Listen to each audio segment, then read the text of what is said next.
Mr. Chairman, we are now recording and streaming live to YouTube. You may begin when you're ready. Thank you very much, Ms. Frederick. Welcome to this MetroPlan Orlando CAC meeting. I'd like to call this meeting to order. My name is Dan Stevens. I'll be chairing the meeting today. Meeting is fully in person, so all committee members are asked to be present in the MetroPlan Orlando boardroom. Still have virtual participation for the public. I'll ask all committee members to please speak clearly, use your microphones so those joining us virtually can hear. Now it's time for the Pledge of Allegiance. Today, I'll ask Mr. Bobinger to lead us in the pledge. To the flag of the United States of America, to the republic for which it stands, one nation, under God, indivisible, with liberty, justice for all. Thank you, sir. There are two public comment points in this meeting. Members of the public who are here in person and want to comment should submit a speaker card to Ms. Rachel Frederick, seated in the back. Those attending on Zoom who want to speak can use the raise hand feature on the Zoom screen. At the September 11th MetroPlan Orlando board meeting, I underscored for the board this committee's continuing interest in safety related to the Regional Vision Zero Central Florida Plan and the results of the 2024 Transportation Survey. With regard to the Vision Zero plan, I urge the board to do everything possible to help us to get to zero deaths before the target year 2050. I also relayed our concerns the region is lagging behind in EV charging infrastructure and encourage them to support that effort related to MetroPlan Orlando's EV readiness study. Today, we have a very full agenda, so I hope we can move through it as efficiently as possible while still making room for questions and comments. Remember, if you have any questions that don't get answered in the meeting, Ms. Horn will follow up with the presenters and get those answered. Thank you very much for doing that. I would now like to recognize Ms. Virginia Whittington, who has an announcement to share about MetroPlan Orlando.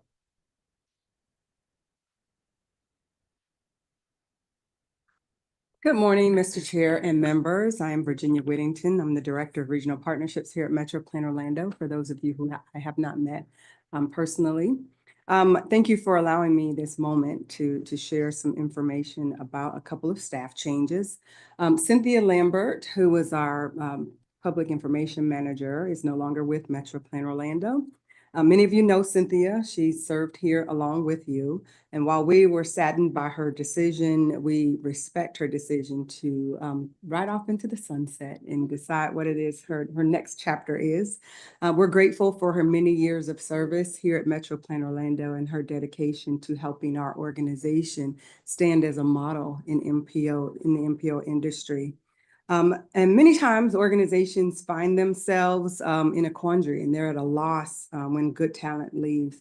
However, I am pleased this morning to announce that we were able to promote from within, and that I'm happy to announce that Mary Ann Horn is being promoted to Public Information Manager. With her extensive experience and commitment to our team, we're confident that Mary Ann is going to excel in her new position. And she's going to continue to help enhance our communication and our public outreach. By your interactions with her as your CAC liaison, I'm sure that you are just as thrilled as we are to be able to see Mary Ann ascend into this new position. And she will continue to serve as your liaison, so don't worry about that part. But I hope that you will join me in congratulating her in this new endeavor. Thank you. Virginia, before you take off, you happen to know how many years Cynthia was with MetroPlan? Cynthia was with MetroPlan 19 years. She was a fixture. Yes. Oh my gosh, she'll be surely missed. Yes. Yes, Ms. Mott? You can extend our love and appreciation to Mrs. Smith. We will. We will do that. Absolutely. Thank you. Happy to do that. Thank you. Thank you very much. She came here as a child. Yeah, no kidding. Okay, and I guess this is now I'd like to turn it over to Mary Ann Horn, MetroPlan Orlando staff, do our agenda review. Thank you, Mr. Chair. Thanks, committee members and all those attending both in the room and online. We're glad you're here. We currently need a quorum of 15 members in the room. We are close, but not quite there yet today. As always, it is important for you to RSVP for meetings so that we can prepare. There are still Zoom and YouTube options available for the public. A couple of announcements. We will be hosting our third electric vehicle workshop on charging infrastructure siting. This will be held as an in-person meeting on Monday, October the 28th at 2 p.m. right here in the Metro Plan Orlando boardroom. So invitations should have been sent to committee members. You should have received that. If not, you can let me know. We hope you can join the discussion. We do need an RSVP as soon as possible. Then that will be the next to the last in the series, the final workshop, and that series will deal with grant applications and funding opportunities. That's going to be November 12th, and that will be virtual. A couple of regional events I want to remind you about. FDOT's Mobility Week is scheduled October 25th through November 2nd. Lots of transportation related things going on, including a couple that we are very involved in. The Bike 5 Cities event is this Saturday, October the 26th, and the Blind Experience is on October 30th. Our Metro Plan Orlando outreach team will be at the Castleberry station for Bike 5 Cities. And if you are riding, please stop by and say hi. And we are partners in the Blind Experience, and we'll be helping present that event at the Orlando Police Department. We would love to see you there. If you have not been to the Blind Experience before, it is unique and very impactful to learn some of the challenges of our blind and low vision people trying to get around Central Florida. There's more information available on our website. We also do need an RSVP for that. And there's just lots more events at FDOT's Mobility Week's website. There is a change in our meeting schedule to be aware of. The November 13th Metro Plan Orlando board meeting has been canceled. The business from that agenda will be covered at the December 11th meeting. We have one change to the printed agenda, change of casting. Our presenter for Rethink Your Commute will be Ms. Jo Santiago. She's here with us today. And with that, I would like to turn it over to Mr. Mike Wilson for the safety moment. Thank you, Mary Ann. Good morning, everyone. We've made it over a full year into our safety moments, so we're starting to repeat topics, talking about pedestrian safety for October. And a little bit of overview there. We have about 78 fatal pedestrian crashes per year on average. So far in 2024, we are down significantly. You can see about 28% if we're looking at the first half of 2024 compared to prior years. Crashes overall are down, but it seems that pedestrian crashes are actually kind of leading that decline. So good news there. We want to dig into that a little bit and see if there's maybe some changes in exposure because the nighttime fatalities are down. Also, serious injury crashes, you can see about 160 per year. And I want to focus on crosswalks this time around. You can see that 27% of our fatal and serious involve pedestrian in a crosswalk, and almost 20% of the fatalities. So when we have crosswalks, sometimes it's at a traffic signal, sometimes it's at a stop controlled, and sometimes it's at an uncontrolled location. You can see the majority are pretty evenly split there between those at signals and those at uncontrolled crossings, as you see in the photograph there, where the driver is not seeing any sort of stop or yield control. It's just the crosswalk itself is the traffic control. And they're pretty evenly divided as to fault, with motorist failure to yield at about 39% and pedestrian at 35%. So key takeaways on this for motorists at traffic signals, looking for pedestrians coming from the right if you're making a right turn on red. Also, you still have to yield if you are not facing a stop sign or a signal, if the pedestrian is entering the crosswalk. And reminder that the green ball doesn't mean that you automatically have right of way, that you still have to yield to pedestrians in the crosswalk, say on a green ball or on a flashing yellow phase. Only if you have a dedicated left turn or arrow or right turn arrow. In those cases, the pedestrian would not have a walk phase. And then for pedestrians, yes, please push the button and wait for your walk signal. Understand that it's often not going to be instantaneous. More on the planning and engineering side, there are probably places where we could do away with the button and just make that walk phase automatic.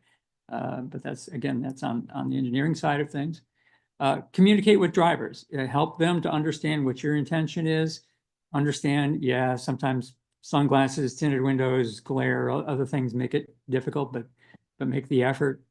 And scan before you enter the road and keep scanning as you continue to cross in the crosswalk. Also, what we're going to be doing as part of each of our safety moments now is giving you a brief update on just our ongoing efforts. So here I wanted to highlight the 3 demonstration projects that we are doing as part of our original grant. We are kicking off an Orange County middle school pilot bicycle program. In fact, I'll be teaching starting to teach our candidate instructors on that this afternoon. And so we'll be reaching out to a couple of middle schools in the county to test out the program and see what the challenges and benefits are of that. In Orange County, we're working with them to do some crosswalk analysis at a number of high crash locations to see what are the current exposure, what the kind of behaviors, and then what sort of countermeasures would be useful. And then with Seminole County, they are implementing software within their existing traffic signal system to look at near misses. So using some artificial intelligence to identify those incidents and learn from that. And that concludes my safety moment for this morning. Thank you, Mike. I'd like to invite the FDOT liaison, Miss Amy Beckman, to the podium for a report. There she is.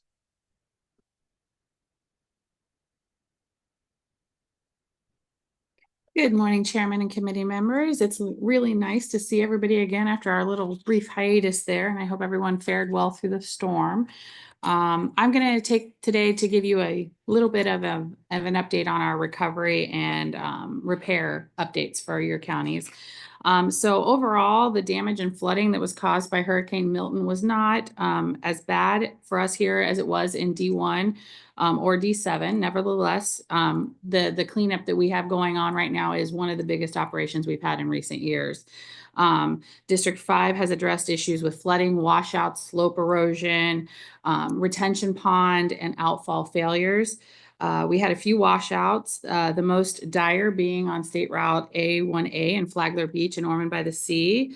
Those are already vulnerable areas where we are currently constructing the buried seawall reinforcements right now. So we were able to shore those up and the repairs go on, and we are working on that, as well as we had a substantial washout, if you were watching the news, on 1792 South in Orange City. We lost both lanes of the southbound 1792 of a major thoroughfare for quite a section, many feet. So we were able to get that back up and repaired within 5 days. So that is now reopened.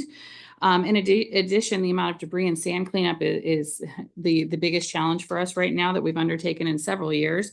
All 5 operation centers are working 7 days a week and look to be doing so for the coming week to 2 weeks. And we'll hopefully be able to wrap up at that time.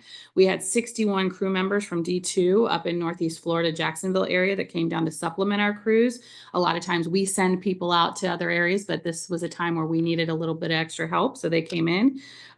We have 50 dump trucks, 14 front end loaders, 13 skid steers, and 17 gravel trucks that came along with that. And we are utilizing emergency contracts in order to return our district to pre-storm conditions as fast as possible. In Osceola and Southern Orange County, D6 sent up a few field employees to help us at our Orlando's Operations Center. The first pass of debris collection has been finally completed. We have currently, as of a few days ago, collected over 800 cubic yards of debris, and that will continue to increase, and that's just for Orange County. Osceola County, we have currently collected just shy of 700 cubic yards, and in Seminole, about 460 cubic yards of debris. And that, again, is still ongoing. We did have the Op Center in Orlando did have to deal with a washout at I-4 in the State Route 536 bridge, where it experienced a void in the concrete slope. It has been repaired. Slope failures at I-4 and World Drive are still under repair. And there was an outfall failure at the retention pond at State Route 50 and Good Homes Road, and that's still being repaired as well. And a void in the pavement at State Route 50 and Misty Oaks Drive. In Seminole and Northern Orange County, Wekiva Parkway experienced some washouts under bridges in multiple locations. The repairs are ongoing, and we're hoping to have those all completed about mid-November. Debris collection wrapped up over the weekend and was completed by internal teams. Including our district office employees have been going out and helping to do debris pickup, flagging, whatever we can do, driving the trucks, anything that we're qualified to do to assist our operations center. We did have a couple of retention ponds where the berms failed and they're being repaired. And the Oviedo team was lucky to monitor Lake Harney and keep an eye on that to make sure everything went well. And it did not overtop its area. So that was a point of good light in this overall situation. And finally, Wekiva Parkway Section 8, the debris, and I had debris as well as ITS outages. The ITS has been restored and the debris pickup is still ongoing along that area. We also wanted to bring to your attention that because of the location of where the eye hit over in Tampa, that Seaport Manatee in Tampa was closed to fuel delivery, which created even more shortages. So there was a rerouting of many fuel trucks around to Port Canaveral and Port Everglades. So that was turned around very, very quickly. From Thursday night of the storm to early Monday, in a period of about 3.5 days, over 1,400 tanker trucks and 12.1 million gallons of fuel left Port Canaveral to try and get to those areas that needed the fuel. Additionally, I do want to point out that as it was already pointed out, Mobility Week is coming up the 25th through November 2nd. I will send an email out with a list of activities that FDOT is supporting and pointing out so that you can have that in an interest of time. We'll just do that via email as well as the website. I'll send the link. I have lane closures. If you'd like to speak to me after, I'm more than happy to speak to any of you about any concerns on lane closures. And one last item, at our next committee cycle and board meeting, we will be talking about the work program, our tentative work program that is coming up. Right now, the work program public hearing week is that first week of December, which is also your committee week. So we'll be coming in and giving you some preview, but if you have any questions about that, I'm more than happy to talk to you. We don't have I don't have details yet, but just about what it is so that we can get you ready to look at that. So thank you very much. If you have any questions, I'm happy to answer them. Thank you, Ms. Beckman. Actually, I don't know if DOT has anything to do with the new Great Lake out there, the Pine Hills area, right there off of 408, and was it Mercy or is it Powers Drive? Have you seen that retention pond out there? I call it the Great Lake because I mean this thing is massive, and I'm wondering if DOT was a partner in that. It seemed like because of the last hurricane, how it flooded Pine Hills, it looked like that this was a good call.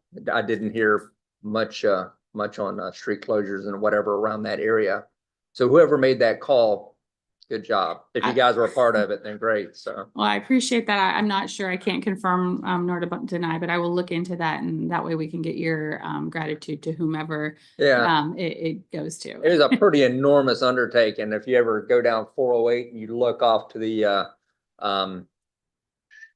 south side there, right when you're going through Pine Hills, I mean, it is a new lake. It is. It's pretty incredible. So I'm sure the residents around there are very appreciative. So Yeah, lots Yeah. of drainage, Yeah. that is being addressed after these recent years, so. yeah. Anyway, any questions? Yes, Mr. Campbell. Just a quick question. Sure. Any thought given to, sure there's thought given to, Your microphone. why, it's on. Why are our conditions becoming more and more severe? We're flooding, is it because of construction or buildings, housing, roads? Do we have enough retention? Why are we seeing so many washouts now? That is an excellent question, and it's outside of my area of expertise, of course. I do know there's always a concern with the amount of concrete coverage versus, the building, be it roads, construction in general, as well as where things go, but there's also a consideration as to the saturation level. I know that was an issue here with Milton, that we had a considerable amount of rain prior to, so the ground is not able to readily absorb. Those retention ponds were already partially filled. And so we just have to look at those things. I'm happy to look into that a little bit more to see if I can get a more all-encompassing answer for you. It but- just seems that someone has to be looking and thinking about that in detail. Correct. But I would love yes. to know what they're thinking. I will look into that and I will pass on any information I'm able to find. Very good. Mr. Pigram. Thank you, Sharon. Thank you so much for the update. That is a lot of information to gather and present to us for all the various counties and jurisdictions. So thank you for that. I did want to note, just to build on Mr. Campbell's comment, that recently the city of Orlando went through a review process to actually increase their stormwater fee, but for property. So if you're a homeowner or landover within the city of Orlando's jurisdiction, your stormwater fee that is on your tax bill every year went up pretty significantly. And I think, from a speculative standpoint, it's related to the city's need for that funding to maintain those assets. So while those pipes may have been installed 30 years ago and met the criteria at that time, they may have filled with sediment and debris over time or may not meet the current design criteria. So I know locally that's been a significant talking point, is that change in fee that's assessed to every property owner with specifically for stormwater management. So I think there's those pieces that are happening outside of specifically design criteria. It's maintenance and cost to maintain those systems and keep them functioning as they were originally intended. But I did want to ask you on Sunrail. I know with Hurricane Ian, there was a washout in a culvert in Osceola County that I think impacted their operations. Was there anything significant that happened with Sunrail and their return to service compared to Ian? And then I was going to ask you about traffic signals. If there's been any lessons learned about traffic signal resiliency. I know in Southwest Orange County, the one that I saw on social media that was circulating after the storm, and I apologize, I don't know the jurisdiction, if it's county, city, or FDOT, but was Vineland Road in Kirkman, which on the north side is 10 lanes wide. OPD had to convert it to essentially a right turn only for multiple days after the storm because the signal was out. So just wanted to learn, like, is there anything from a resiliency standpoint that we've learned from the storm of these are intersections that are at risk because of cabling, because of degradation of assets or age, and if there's anything to help before the next event, these are signals that are at risk for SYZ reason on our priorities for whatever reason. So that was my only thing in your update. It was traffic signals and Sunrail. So thank you. No worries. As far as Sunrail, I'm not aware of anything. I will definitely look into that though, and look to see if there were any disruptions more than Ian. And then I will also look into that Vineland Road thing, and as well as what we're doing moving forward. I'll look into that and get you a response. Thank you. You're welcome. Mr. O'Hanlon, you have something? Thank you for implementing the recovery plan for us. And I know this is probably a little premature, but what's the plan to beef up those areas for the future so they don't happen again? Which areas? I'm sorry. Are you talking about the washouts? You mentioned all of these washouts. You know, what's the plan to beef those areas up so we have all of this rain again, it doesn't happen again? Correct. I will look into specific plans. I mean, some of the items that happened, it was just due to the increased saturation, some of the slope erosion and stuff that happened. So we're going back and perhaps they weren't they weren't ready for maintenance yet, but because of the increase, whatnot, they happened, but I can look into that and see what we're doing. Obviously, we have the secant, buried seawall in A1A to help with those washouts and hopefully we can extend those, you know, to help the coastline. But yes, I will definitely look at it and I'm not sure what the failure was in 1792 with that washout. So I can't answer how we are going to address that or what happened or what we'll learn from that, but I will definitely look into it for you. The reason for my question, getting back to Mr. Campbell, a lot of the reason for our problems, and I don't know why climate change is happening, but it is happening. And the atmosphere is far more humid. And the amount of rain that we have is much greater than we've ever had. And this is just the beginning, right? So it's going to get much worse as we go in the future. So when we know we have problems, we need something better because otherwise it's just going to happen again. And yes, Oviedo raised their stormwater fees also. And the reason for it is that same reason. We're going to have, you know, not only these problems, we're going to have worse problems coming.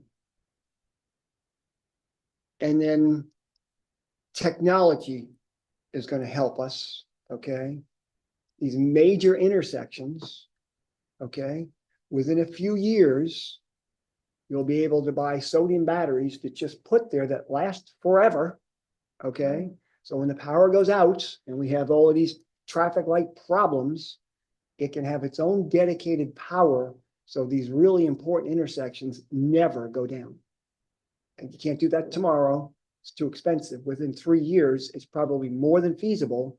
So put it in everybody's minds that you just can put some battery backup on the big intersections that you really must have. Thank you. That's all. Thank you very much. I would, a shameless plug for UCF's #1 ranked emergency management program in the country. I think maybe some of those fine folk could actually add to this conversation. You know, they grapple with all kinds of, crises and whatever, but I never really considered too much about how it impacts transportation. Yeah. Conversation for another day. All interwoven. There you go. Thank you so much. I Thank appreciate your comments. Miss Frederick, can you call the roll, please?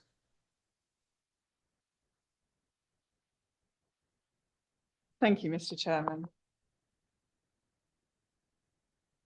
Bobinger. Bosley. Present. Caesar. Campbell. Present. Gus. Lopez. Here. Mott. Present. Mueller. O'Hanlon. Peters. Here. Pigram. Present. Pizzo. Present. Salas. Here. Stevens. Here. White. Present. Willenbring. Present. Mr. Chairman, that concludes the roll call and we do not have a quorum. Yet. The traffic is crazy, by the way. We need to do something about that traffic, I you know, heard so. Well, I think something, for some reason, one of the off ramps is, closed down for repairs or something, so. And can't get down easily, and then of course, it just goes down the hill.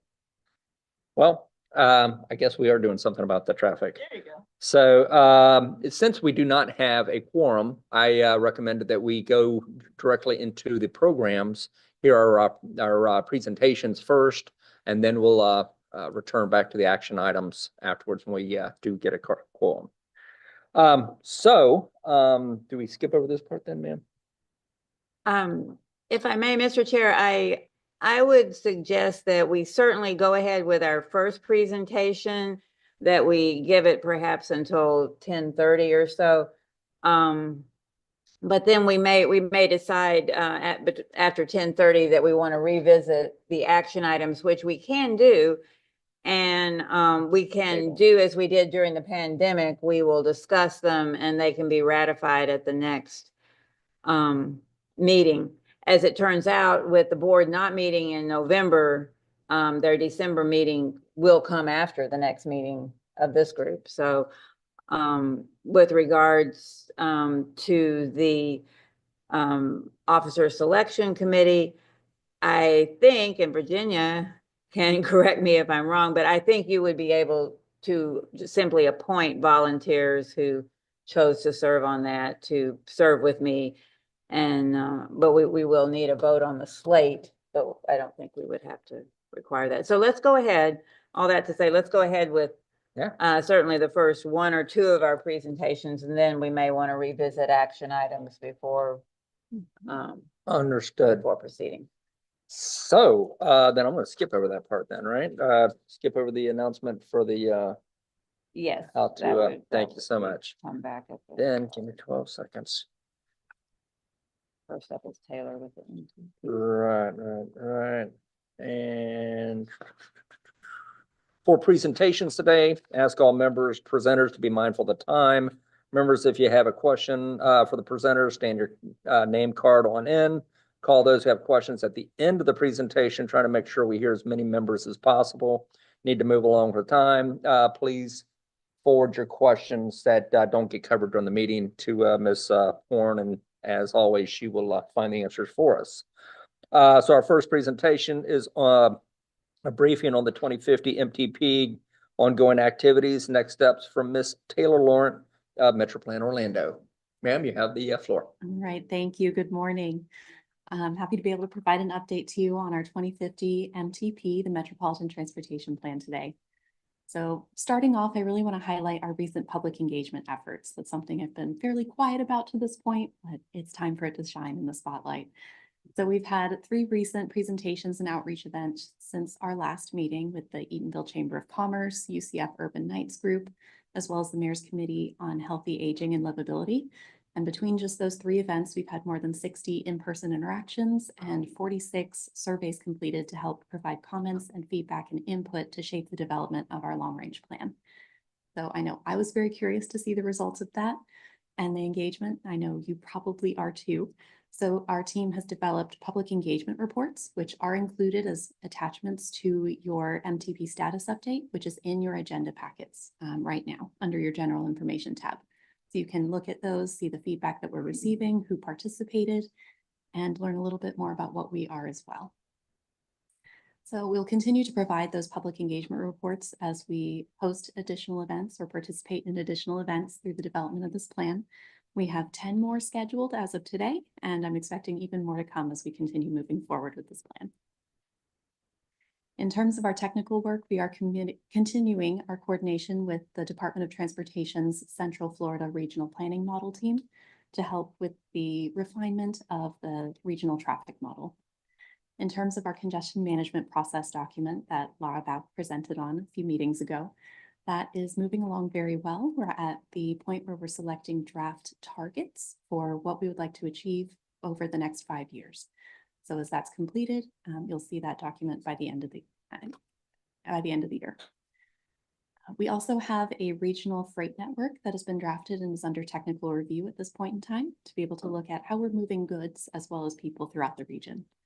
Then in terms of our other technical reports, they're in their final development with their recommendations and strategies being refined right now. That includes our health, housing, environmental stewardship, resilience, and financial resources estimations. So then in terms of the project recommendations, where we start getting more tangible with the Metropolitan Transportation Plan, we've completed all of our needs assessments for each of our different modal categories. Got those listed on the slide for reference. And we're at the point where we've compiled all that information. We're removing duplicates, making sure there's no issues, consolidating projects where it makes sense. And we're at the point where we're coming back to each of our local agencies and jurisdictions, as well as the Department of Transportation, to do a final draft review of that needs list. So that way we can finalize it and move forward with the development of the Metropolitan Transportation Plan. And then one other recent meeting, was our technical workshop. Due to Hurricane Milton, we did reschedule this to just last week. So the video of this will be online very soon. But This is a 90-minute deep dive of the status of our Metropolitan Transportation Plan and anything that's going on at any given point.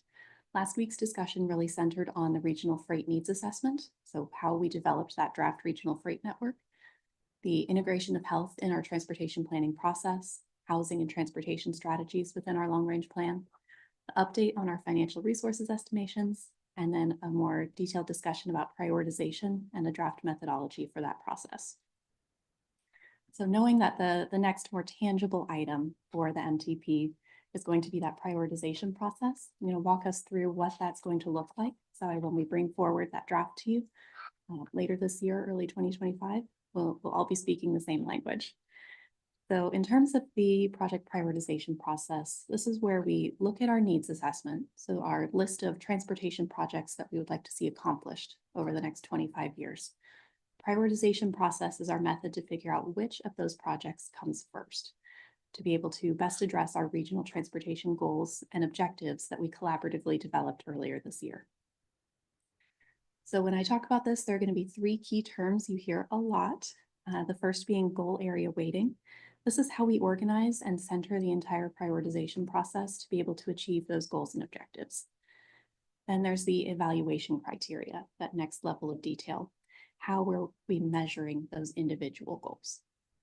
Then the third and final item is the criteria scoring. So how do we determine a high need versus a low need for each of those evaluation criteria? I'll explain a little bit more about those in a second. So in terms of the project prioritization process for the 2050 plan, it's going to be very similar to what we did in 2045, with the intention really to simplify it slightly and make sure the criteria that we use are catered to the types of projects that we're prioritizing. So simplification, but also specification as we move forward. So in terms of the goal area weighting, that high level component that we just talked about, we completed a survey back in August to weigh the importance of our goal areas against each other to see which one was coming out as the most important, top of mind for those within our region. So that came out to safety, receiving 35% of the overall weighting criteria points, followed by reliability at 20%, connectivity at 25%, and then community and prosperity with 10% each. So that adds up to 100 possible total priority points for this process. So with that, that's step one, to be able to establish that prioritization process. So that's complete. We have our draft there. Step two is selecting those evaluation criteria. So it's asking the question, how do we measure safety? How do we measure reliability?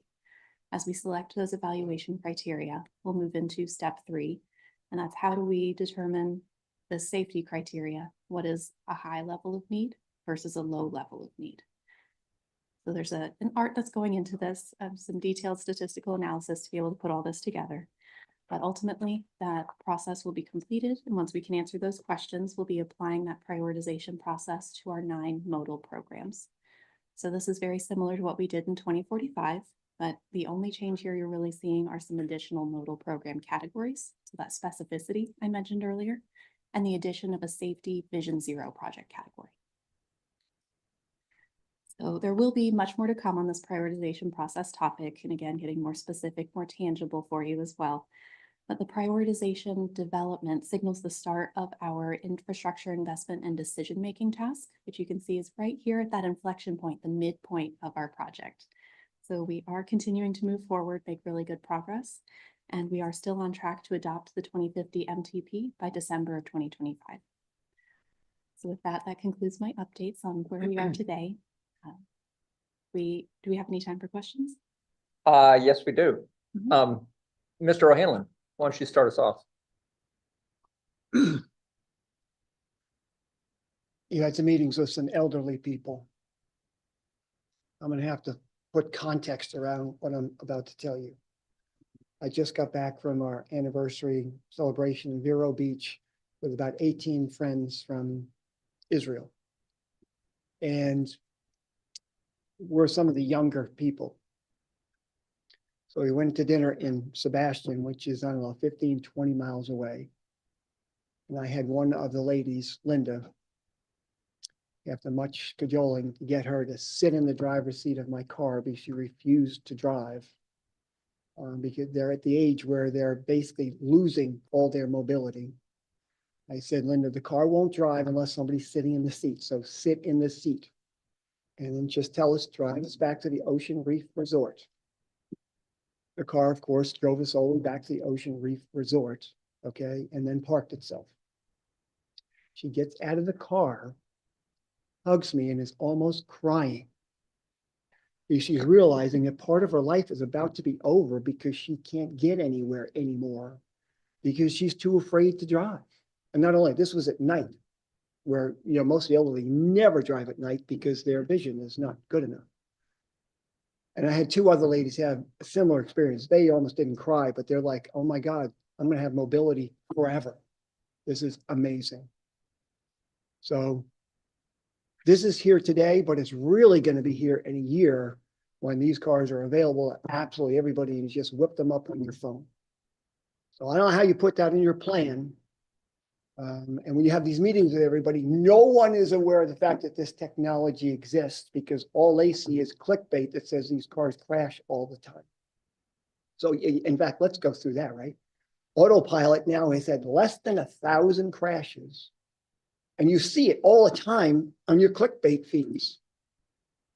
There's 36,000 accidents of ICE cars every day.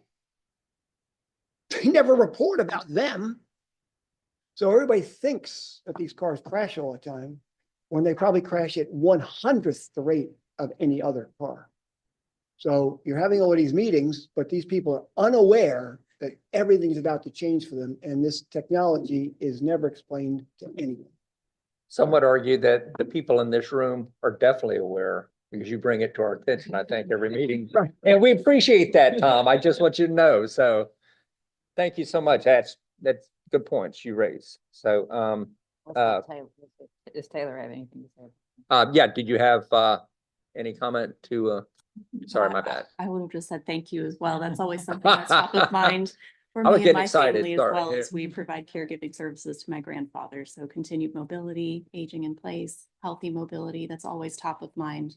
Not only as a best practice for our industry, but for each of our individual staff members as well. So thank you. Mhm. Mhm. Good things. Good. Mr. Pigram, did you have something to add to our conversation? Yes, please. Wonderful. Thank you again, Taylor, for updating. I was speaking of things changing. I wanted to kind of build on recent events with City of Orlando announcing its downtown kind of redevelopment plan, like $750 million. I'm wondering just in that planning and working with the various municipalities and things, you know, what their vision and their goals are for that program. And obviously what they've proposed is going to have a significant traffic impact, and, you know, how we align those with this vision. And, you know, is urban redevelopment funding being used to solve transportation problems, or is transportation funding being used to solve urban redevelopment, and kind of that relationship? Because when I see in your priorities that connectivity is second highest, well, if we say, if the city wants to put Orange Avenue 2 ways, but the model says, well, no, we need one way for freight movement, like I'm wondering, I'm just curious how those priorities interface with one another. Mhm. So to kind of step back from the chicken and the egg, which one comes first, which one comes second, when we're taking a little bit more of an idyllic process to the development of this plan. So we're starting with the needs assessment. What are the transportation problems that we see now and foresee into the future? Thinking about the growth and development that's going to occur throughout the region, the City of Orlando's development plan as well. And what are the projects that we know of now, or the information that we think may help us in the future to be able to address those needs? So we're developing that independent of prioritizing those projects. So we have the list of things that we need to accomplish, that we want to accomplish over the next 25 years. The prioritization process we're developing separately and independently of looking at those projects. So that way we're not creating a biased prioritization method. So we want to make sure that we're accomplishing the goals and objectives of our plan. From the survey, we're seeing that safety is the top and forefront of all of our minds. So that's where the 35 of those 100 points for prioritization are landing. Connectivity is not less important. It's just getting 20 of those priority points. So still a significant contribution to that. So as we move into that next step of applying that prioritization process to the projects, we're going to take that critical eye look and make sure that it's actually accomplishing the goals of the plan as well. So there's a bit of a calibration that will be occurring as we develop the prioritization process. Very good. Mhm.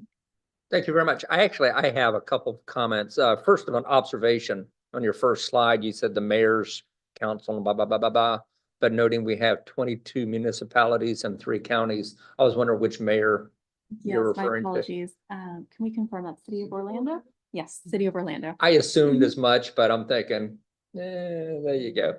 And right, there's It's lots one of of the mayors ones I around think here, so. about all the time. That one missed me. Thank you. More importantly, once upon a time when there was a bicycle pedestrian advisory committee here at MetroPlan, I remember the committee, with the help of Mike Wilson, I'm just turned to Mike Wilson back here. We developed an algorithm for the project, the prioritization list, that, considered all these different factors, how it connects to other modes of transportation, whatever, and so I'm wondering, is that algorithm still used, or where exactly, how are those kind of things considered for like active transportation? Mhm. So when I talked about the evaluation criteria, this is kind of the Mhm. method, the written form of that algorithm.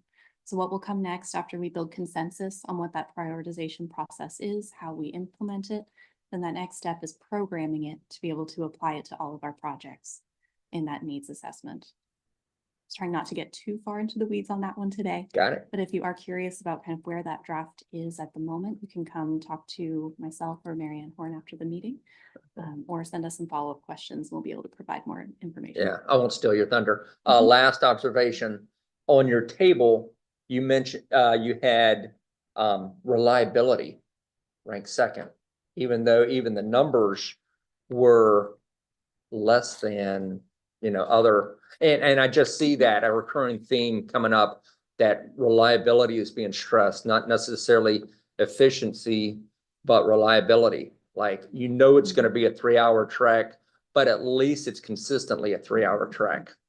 I'm just wondering, is that the thing now? We've kind of given up on designing a better system and more of a reliable system?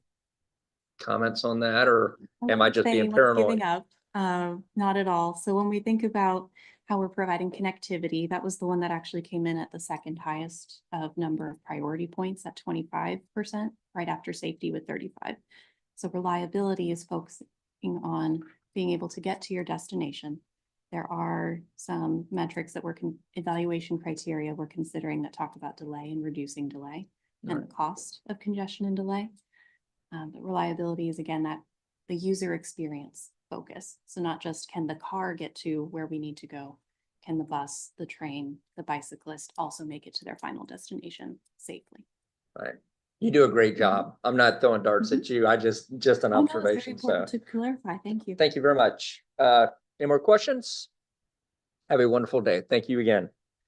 We have a presentation from Miss Laura Bauk, MetroPlan Orlando, about the annual retiming efforts. Miss Bauk?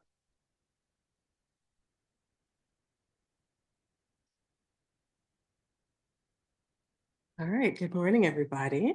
I'm Laura Bauk, MetroPlan staff, here to provide a summary of the findings of our before and after evaluation for our signal retiming program for fiscal year 22-23. This is an evaluation we do annually where we look at performance metrics before and after the retimings for the program year. We do a benefit cost analysis and just generally think about the value of the program and if we should continue with it. So MetroPlan Orlando has been funding signal retiming for 16 plus years. At this point, one of the reasons is it provides a variety of benefits. Among those is improving traffic flow, reducing driver delay to the previous point. Depending on the goals of the specific corridor, we can reduce speeding through traffic signal retiming and improve that experience for our bicyclists and pedestrians. For the fiscal year 22-23 retiming program, we retimed 24 different corridors and then 1 independent intersection. And these next few slides are just going to show the location of those corridors generally. So in Orange County, we retimed 17 corridors. In Seminole County, we retimed 4 corridors and that 1 individual intersection. And then in Osceola County, there were 3 corridors that we retimed. And thinking about the data that we used to complete this evaluation, that's been sort of an evolution. Back in 2009, we used to actually send people out in cars and do floating car runs to take a look at the change in travel time along the corridors that were retimed. And then starting in 2011, for the next 10-ish years, we started using Bluetooth data. In Seminole County, they have some permanent Bluetooth or Bluetooth stations that we use, and then we would go out and supplement those with temporary Bluetooth counters that we would use for this analysis specifically. And then in 2020, we had something of a disruption with the pandemic. We weren't able to get out, put those counters out. And so we started to look at our other options and landed on connected vehicle data as the source for doing this evaluation. And we've been using that CB data ever since then. This year, we actually had to start using a different connected vehicle source because the previous firm went out of business. And so we're using TomTom data for the analysis this year. And so since it's a new data source, we did some data validation where we looked at the data coming out of TomTom and compared it to those permanent Bluetooth counters that are in Seminole County. The results of that are on this slide, but sort of generally what we found were the differences in the data were within an acceptable realm of difference. And so we were able to move forward with using this data. We use it not only for this before and after evaluation, but there are some additional analyses that we do throughout the year using the data. So it's important that we validate it. When we think about the performance metrics that we're looking at for the corridors, those are really dependent on what the goals are for the retiming. So every year in the spring, we put out a call for corridors. Our local maintaining agencies will send us a list of the corridors that they want to retime, and then we fund as many of them as we're able to. And then they let us know what the goals are corridor by corridor that they would like to achieve. Generally, it has historically tended to be either reducing travel time along the corridor segment or reducing delay at specific intersections. So the metrics that we looked at this year included travel time, reliability, our reduction in emissions and fuel savings, and then reducing that intersection and pedestrian delay.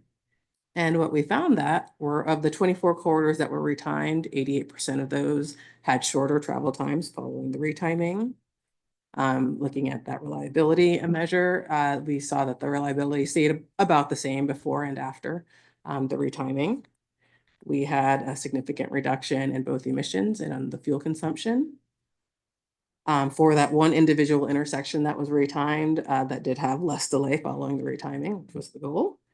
And looking at all of the intersections along the corridors, we looked at pedestrian delay and found that at 17% of those intersections, there was less pedestrian delay. So there was some multimodal benefit as well. So looking at that benefit cost ratio, when we annualize the travel time savings for the corridors that we retime, we end at 280,000 hours saved for the year. With that travel time cost savings of $23.12 an hour, we end up with a value of $18.1 million over 3 years. Our total cost for the program for that year was $1.1 million, which lands us at a BC ratio of 16.4. We track our BC ratio over time, and you can see it sort of fluctuates. I just walked through how we get to that BC ratio. We're looking at travel time savings. It's sort of dependent on where we can save travel time. And sometimes there's only so much juice you can squeeze out of the fruit in terms of getting cars quickly down the corridor. So we do see those fluctuations. This was a pretty good year for travel time savings. As we look into the future and think about what we can do, there's a give and take with retiming. If our goal is to reduce travel time for vehicles, there can be some give in our pedestrian level of service, or we may see some speeding, although our retiming consultants do take care to try and make sure that as they do the retiming, the goal is to reduce travel time, that they're making sure people are staying at the posted speed. And that's something that we actually looked into a little bit with this new data source. We were able to look at travel speeds. So we looked at that in a couple of different ways. On this slide, we sort of have a summary of looking at the corridors in their entirety. They were broken up into segments, and we looked at the travel speed along each one. So what's presented here is an average along the corridor. And basically what we found was there wasn't a significant change in speeds. For the average speed, there was an increase in 1 mile per hour, pardon me. And then for that 85th percentile speed, what we used to set those posted speed limits, there was a decrease of about 0.2 miles per hour. So not really significant in either direction. So the other way we looked at that was looking at the intersection influence area, so 250 feet around each intersection, looking at what those speeds were, and saw approximately the same finding, where there was an increase of 1 mile per hour for both the average and the 85th percentile speed. So this was obviously a very limited sample. This was just the 24 corridors that we looked at for this program year, but we didn't see a significant change in speeds based on this particular retiming year. One other mini analysis that we did this year was a distracted driving analysis. It's a concern across the board. We know from a safety perspective, something that comes up pretty frequently with our board. And so what we did for this analysis was look at 5 intersection locations along the retime corridors for this program year. And we wanted to have sort of a mix in terms of, you know, one in each county, different contexts in terms of the land use surrounding them, the type of roadway, typical sections, just to get a decent mix, though we only had a sample size of 5 intersections. And we had the team go out and do, over the course of a week from a Tuesday through Thursday, they took video recordings of basically looking at the first 5 vehicles in each queue over the AM and PM peak. And what we found was, of those drivers that were observed, about 51% of the drivers were distracted, exhibiting a variety of different types of distracted behavior. Lots of people holding their phones, some eating, talking to others, different things. And for about 60% of those people, the distracted behaviors did persist into the green phase. Now, the main thing we were trying to look at was what the impact may be on operations. What were those changes in the average headway to get that queue moving due to the distracted behavior? And what we've basically found was there was no real correlation. Now, again, this is a very small sample size. And so this may be something that we take up, you know, as we were doing our crash profiles as a part of the Vision Zero analysis that we did throughout the region. Obviously, distracted driving was something that came up quite a bit. And so we may do a more expansive study and talks about that to see if we see any more correlation between operations and distracted driving. We do a sort of quick and dirty look at crashes and just looked at the crashes for these intersections from 2018 to 2022, which was the same analysis period we used for Vision Zero, and found that about 104 of the 637 vehicles, which is 16%, that percentage is incorrect, pardon the typo, were exhibiting those distracted driving behavior. Now, that's probably a lowball figure because we could only count them as distracted driving if the official crash report noted that the officer noticed those types of behaviors. So again, something we may revisit in more detail. But the memorandum on this distracted driving analysis, as well as the larger report for our signal retiming analysis, will all be up on the website. So if you have would like to dive deep into those, I encourage you to go there, but I'm happy to answer any questions that you may have right now. Absolutely. Thank you very much, Ms. Bauk. Let's start with Ms. White in the back. Okay, this is a question that at least one of us will really appreciate. Tom. Okay. So I hear a lot about the self-driving vehicle. So does the definition for distracted drivers riding in a self-driving car, is there any difference? Like if you're distracted while the Tesla is driving you, is that still considered distracted driver? Now, for purposes of this analysis, it likely would have, because I don't know if they were looking at the type of car that was driving. And I mean, technically you're supposed to have eyes on the road when you're in an autonomous vehicle as well, probably, but I can answer for the purposes of this analysis. We didn't look at the type of vehicle that was being driven or driving itself. Okay. Yeah. Mr. O'Hanlon, you want to follow up? Yeah, real brief. I think this is the most successful program we've ever had here, ever. And we're still getting improvements. Even though the improvement we've made is huge, we're still getting even more. You know, so for this cost benefit here really is probably 1/10 of the real benefit that we're actually getting.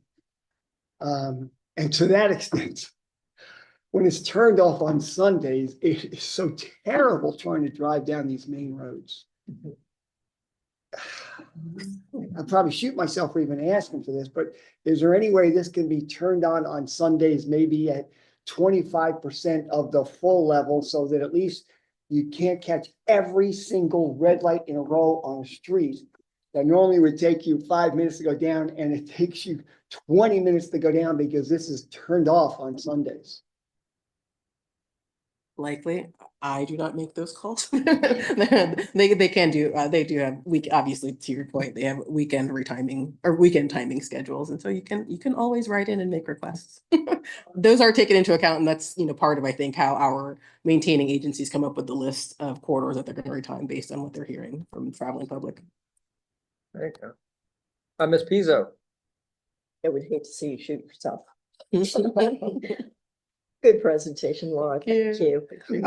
Has there been an analysis of the percentage of pedestrian increase in safety before and after? Just curious.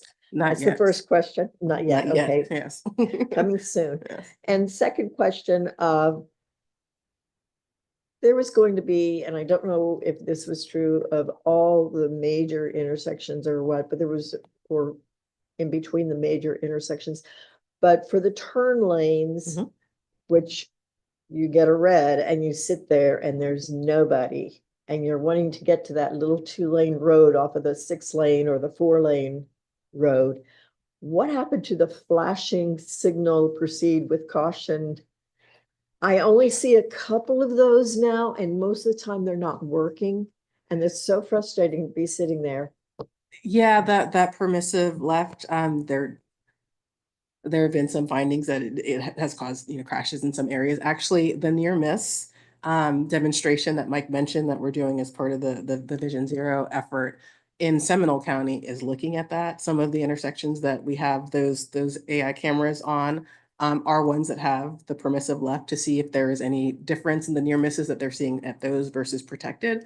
So more to come on that, but I think that's why you're seeing some of that get turned off. There have been some concerns about increased crashes where there are those permissive left turns flashing. Wonderful. Thank you. Mr. Pigram?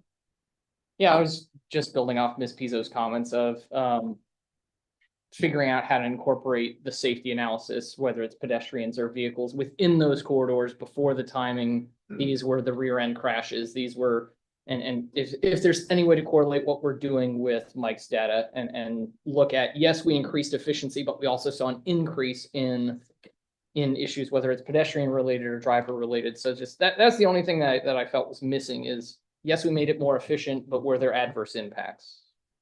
Yes, and to your point, like I mentioned, historically, the goal for many of these corridors has been that travel time savings. And we've been pushing the idea of, well, maybe we look at reducing speeding as the primary goal. And that's something that's one of the actions in our regional Vision Zero action plan. And so we'll be making some headway on that. And as a part of that analysis, we'll be looking more into the impacts to our bicyclists, pedestrians, and other modes. Ms. Mont, I saw you put up your Thank you, Mr. Chairman. Excellent presentation, you. Ms. Bonk. Just curious, you mentioned green phase. Can you expand on that? What is the green phase? And it may be an oversight. You may have said it and I just. Oh, the green phase is just the amount of time that the light is. Just the amount of time, green phase? Yeah, yeah. Okay, thank Which you. what you think it is? I was thinking, I want to be sure. I want to be sure. it's Thank you. environmentally friendly. Environmental. Okay, thank you. Thank you so much. It's great also seeing the great success we're making as well. Yes. So thank you. Keep up the great work. That concludes my comment, Mr. Thank you. Before you've mentioned speeding a number of times, and we're talking about signal retiming. Lester Solomon wrote up, a huge book on 19 tools of government. And one of those tools is public information. I'm wondering, there are a lot of times I observe people, playing on their phone. Oh, let me go ahead and speed up and try and get back to where I'm supposed to have been if I wasn't playing on my phone, right? I'm wondering if there's a initiative where you can say during the timing, hey, if you go the speed limit, you're going to get to the next light, on time for it to change versus, going 80 miles an hour. It might be just, those are conversations, I guess, longer conversations we can have, but that's a good note, among the one for the Vision Zero actions, we have, our Exactly. infrastructure, and then Yes. we have our non-engineering countermeasures. Among those are public information campaigns, right? Maybe that's the message we. A lot cheaper than building all the infrastructure too, Indeed, right? yes. Okay, got it. And Mr. Hanlon, why don't you wrap up our, Yeah, I want to go back to your comment. Okay, Yes. when my brother lived in Philly, okay, and Chestnut Street, Market Street, they had signs posted that the lights are timed for 27 miles an hour. So if you just go 27, you go all the way, to address your point. Very specific. Well, because they're done at 27, this is before we had all of our technology, right? So then it was just a dumb thing, 27 miles an hour, and they're one-way streets. Certainly gets your attention when you read a specific number. Yeah, oh, I know, and it wasn't like a 25 or a 30, right? So this is way outside the box. We've taken away these blinking yellows so people can go. So we've got these people sitting there, okay? And if you add up all the time that they sit there, you're gonna go through a lifetime of a number of people, okay? So you've effectively killed 2 or 3 people by making these people wait at these lights, right? So your question then is, do you let somebody go who might have an accident, okay, versus actually kill all of these people because they're sitting there wasting their lives? And burning gas. And burning gas and polluting. Yeah, thank you. Thank you. Thank you very much. another deep thought by Mr. O'Hanlon. I appreciate that. No, I like the 27 second thing. So that, or 27 mile an hour thing. Thank you for the assist. Thank you, Ms. Malk. I appreciate it. At this point, I know, Mike, you're actually up next for the presentations. However, I would like to take this opportunity. We still don't have a quorum. So we need to nonetheless go through and take care of some of our action items as Mary Ann Horn suggested at the beginning of the meeting. We won't be able to vote on them, but we will be able to hear them. Should we do them out of order? Should we go ahead and tackle the committee first? No, or- I think we should go in order, and we should, and we will, we probably need to open that then with the call for Yeah. public comments on those, and we'll just go Right there. go in order, because, and our thinking here, committee, is that we will be asking in one of our action items, we will be asking for volunteers for our nominating subcommittee, and we know that some people may have things that will cause them to need to leave before the end of this meeting. So we'd like to get the action items out there, and especially that call for volunteers with as many people in the room as possible. So thank you for being here. Thank you for that clarification. That's exactly right. That's our thinking.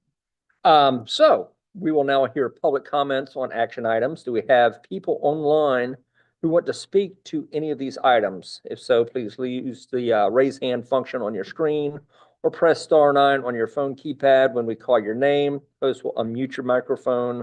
You'll see a pop-up button that says host wants to unmute you. Accept that prompt and activate your microphone.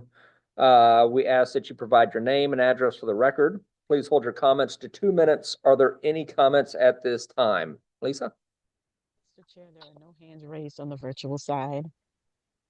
Thank you very much. Do we have any people present in the boardroom today who wish to comment on action items? Mr. Chairman, we've received no comments. Thank you very much. Well, as we just suggested, we actually have 5 action items today. The first is the approval of the minutes. Looking to approve the CAC minutes from August 28th. Yeah, remember all the way back in August 28th.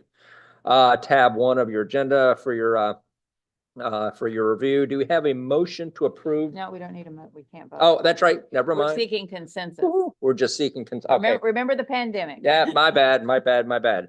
So, so at this point, we're just going to move on. If anyone has a comment or a correction, they should bring. it Yeah, forward. actually, And that's warranted. Anybody see any Scrivener's errors or anything wrong in the minutes? Hearing none, we're gonna plow ahead. Next, we're gonna consider a request or recommend approval of 4 amendments to the Transportation Improvement Program.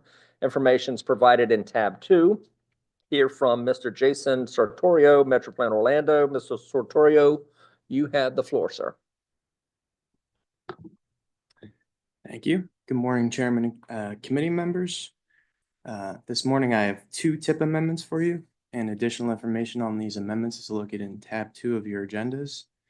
The first amendment is to add, to increase ACSS funds and local funds for construction in fiscal year 2025 for the Buenaventura Boulevard Complete Streets project. That's from Florida Parkway to East Osceola Parkway. And the next amendment is from GOA to add a new consolidated rental car facility and associated roadway improvements. This amendment will include funding from a federal TIFIA loan, and this is a bit of a unique request because in order to secure the loan, the project must still first be in the TIP, whereas typically projects are not added into the TIP until after funds have been secured. We are including this project into the TIP proactively with caveats for purposes of planning consistency. With that being said, I will open up the floor for comments and questions. Thank you. I see one question over to my right, Mr. Pigram. I was looking in tab 2 for backup information, but the number wasn't presented on the screen, but at $2.2 billion, when we say multimodal request from GOA, how is that broken out? When we say multimodal, when you say roadways and rental car, that doesn't sound multimodal to me as a multimodal advocate. So it'd be hard for me to vote on this without understanding what is that 2 billion allotted for. Is there $100 million of links changes? Are they building the infrastructure for a Sunrail station for the future? When we say multimodal, what's going to what here? I guess I wouldn't be in a position to vote on this without knowing where $2 billion was being spent as multimodal. So I don't have a breakdown with me. I can have GOA kind of explain that more. But the project it's a consolidated rental car operations. So it'll take place at all 3 terminals. Basically, right now, all 3 terminals have their own rental car facilities. So it's going to consolidate them into one near Terminal C. So it's going to free up space in the parking garages for A and B, which are currently being used for rental car operations. It also includes a customer service lobby, ready return garage, vehicle storage, quick turnaround structure, an at-grade closed-in vehicle storage lot, and the potential to add public parking on top of the new facility. And then there are obviously associated roadway improvements for the new area. And also, this will, in addition to freeing up space in the garage, it'll also free up some of the congestion currently on the roadways, as you're going through the airport. So nothing for transit or links. Nothing that I have, unless there's anything else or anyone else. Good morning. Morning. Brad Frail, I'm the Senior Vice President for Planning Environmental with the Greater Orlando Aviation Authority. So yeah, specific to your question, there is part of this request does not include a funding request for links or transit per se. As part of the project, though, it does include improvements to our APM system or modifications to the lobby area, the train station areas, to help facilitate the movement of passengers between the terminals to be able to access the Conrack facility. So there is an element of that. There is also an element to rework the roadway system in and around the Terminal C area, which will, as stated, help better facilitate the movement in and out of vehicles. So it's primarily related to, traditional surface transportation. I think the multimodal is just the TIFIA loan location where it's being funded from. Okay. I guess the only thing I would ask you for clarification or consideration is when the intermodal facility was built for $700 million, the shell of the facility, the concrete decking, and all of the approaches for Brightline were all built with public funds, and then Brightline became the tenant. Is there a reason we can't use this request to do the same for Sunrail, where we could build the girders, the platform, the approaches? And the reason I make that request or that distinction is from what DOT has presented to the Sunrail committee, it's about $400 million to connect Sunrail to the airport, which is right at the federal threshold for funding a new small starts program is $400 million. So if 1% of this effort would be to build the Sunrail framework at the intermodal facility that was not originally constructed. That would be $20 million and potentially bring Sunrail Phase 3 within federal funding criteria. So just sort of, if we're going to call it multimodal, is there a way that we can put 1% towards a different mode if you're going to make this request? I wouldn't be the one at the liberty to make that call or Okay. to make that commitment, but I could take that back to. Appreciate it. Yeah, to our decision makers, absolutely. Thank you. And I understand your position, but we're an advisory committee to the board. I mean, you know, it seems like this funding's coming in under the guise of multimodal, and yet it's just kind of, you know, table scraps for for any other mode of transportation other than the same. Like I think you just said, your standard surface road transportation, right? And I think that's kind of one of the things that we're trying to get away from, is doing the same thing we've always done. Just so you know, whenever you're going back to whomever you go back and talk to, that's one of the things they need to probably have answers to whenever they make their presentations. Yeah, and I will take that message to our CEO and CFO. Okay. Before I think If I actually, can, just Alex a is- quick point of information, I'll be sure Jason emphasizes this. This is not a grant, like a discretionary grant, or federal funds that are typically received through kind of the Metro Plan Orlando process. Jason referred to it as a TIFIA loan. This is a federal loan with extremely competitive interest rates, more competitive than any other private bond, like the Expressway Authority. They buy bonds to build toll roads. This is extremely competitive.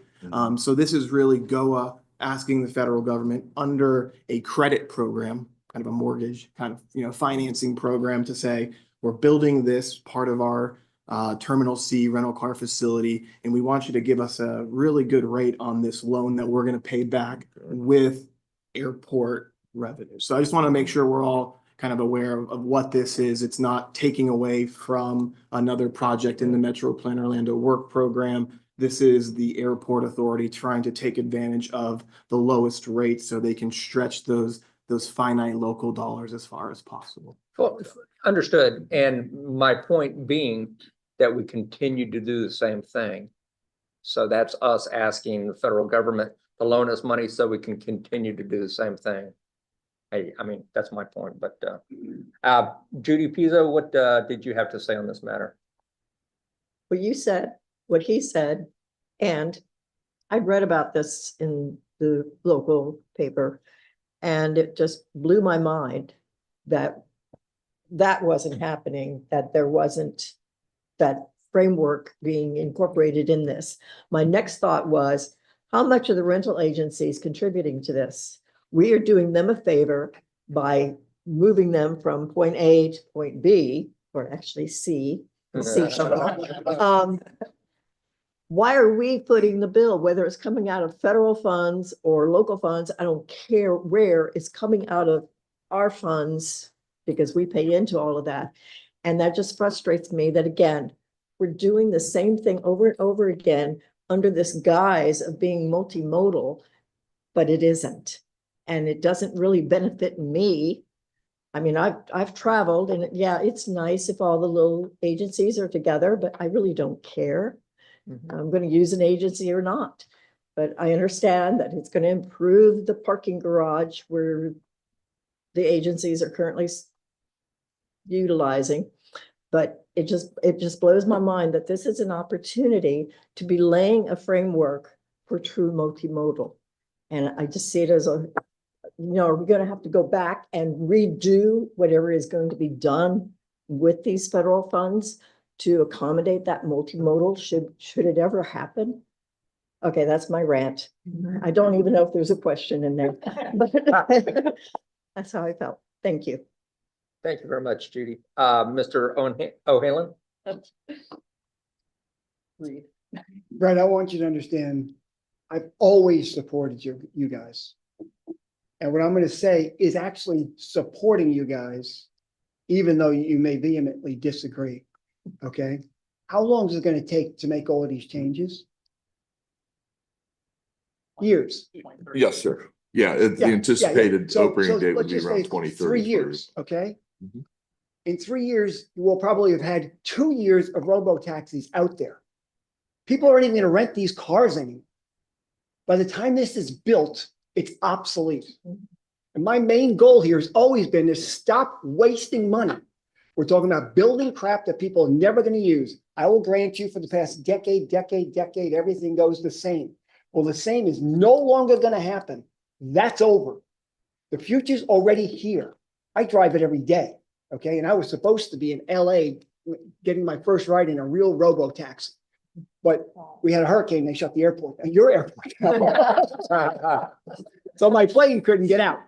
So if you want to spend this money, figure out where all of the drop-off points and pickup points and everything else, so the robo-taxis just smooth in, pick people up, they're in and they're out of here, and make the future work, right?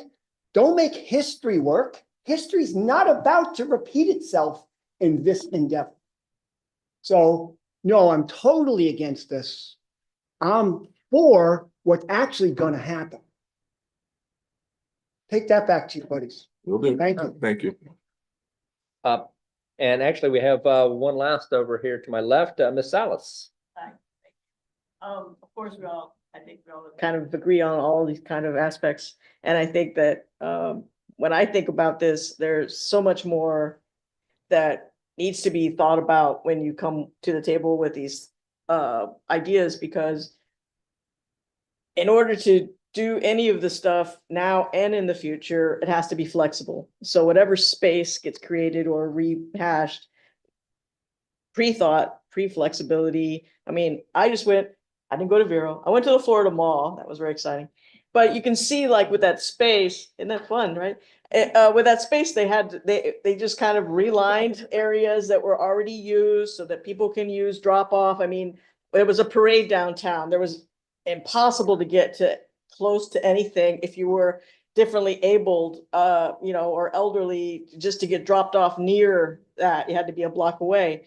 And so everything is just disconnected. So if we're thinking about future, we're thinking about things that are going to be obviously coming and trends that have to be considered. I think that just seems to be like the theme for everything that we've been listening to, is that there was an allocation for trends and future changes in one of somebody's presentation. And that's where I think everybody here sees that trend coming. And when these ideas come to the table, they seem to be kind of set in today's, and not taking into example future connections or thoughts about what they could do better. So that's where I think I wanted to make sure that anybody that's presenting has that allocation for these future things that we know that are coming, and that they're ready to like pivot. And that's kind of my thought about it. And I thank you for for your time. Okay. Thank you very much, Ms. Salas. Any more questions, comments? Thank you, gentlemen. I appreciate your time.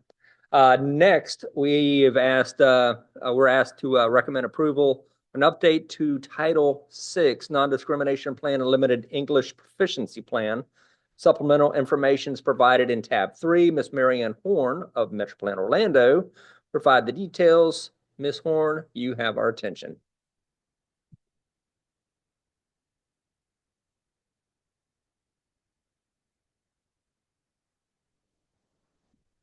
The among the things that have come to my plate as part of my move into the public information manager's chair is that I am now the Title VI coordinator for our agency. I have long worked with these programs, but I have now even more direct responsibilities there, and I take that very seriously. So as part of that today, I want to talk to you about an update to our Title VI and English proficiency plans. We'll start with a look at some of our underserved populations in Central Florida. Some of these numbers may be a surprise to you, some may not. But the point is that on any given day, there are a lot of people struggling with different sorts of things going on that need to be able to access our process. And our job is to make sure that they are able to do that, whether they are people living in poverty, people who aren't able to get around because they don't have a vehicle or they are disabled or because of their age, either young or old, and many other things. We're interested in what their problems are and how we can help them still participate in this process. We have a long legacy of non-discrimination here. Our Title VI programs and language plans have been in effect for years. As I think you know, Title VI of the Civil Rights Act of 1964 simply prohibits discrimination in any program that receives federal financial assistance. And it protects people regardless of their immigration status or their other disadvantages. We want to take that a step further, of course. Title VI says that we should not discriminate. We actually want to make the process inclusive and find ways to help these people participate. And particularly through the Limited English Proficiency Plan, which gives us guidance on engaging people who speak English less than very well. And less than very well is a direct quote from the census. They answer this question themselves. And we have a lot of those people in Central Florida, as you know. We want to make sure that they have meaningful access, and our plan provides ways that we do that. You have seen these plans before, and I am here simply to tell you that we're continuing that work, and we have updated to reflect the situation that we see today. Of course, Title VI says that we prohibit discrimination based on race, color, national origin, but it also, as I mentioned, details how we serve our communities without discrimination. Now, you were given a link to the plan, to the update, and I hope that you have had time to at least look at it, because we did go through piece by piece and take a look at how we have been complying with the federal and state non-discrimination requirements in the past, and how we want to continue to do that even better. When we talk about the people who speak English less than very well, we go into some particulars in the plan, and you can read more about this there. We talk about ways that they can participate in the transportation planning process. We want them to be able to read written materials. We provide many of our materials in Spanish and Haitian Creole. Our new MTP brochures will be available in 3 languages. And we're finding that more and more, our recent transportation survey was provided in 3 languages, and we're finding that people do take advantage of that, and that does increase our access.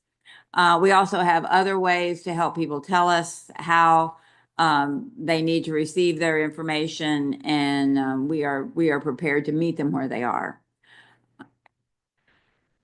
We also talk about in this plan our transportation underserved communities. These are places where people face particular challenges, and trying to have what we strive to make available: safe, reliable, convenient, and affordable transportation. The methodology that we used included the Equitable Transportation Community Explorer tool, which is known as the ETC, and then the U.S. Department of Transportation's Climate and Economic Justice Screening Tool, which is often called CJES.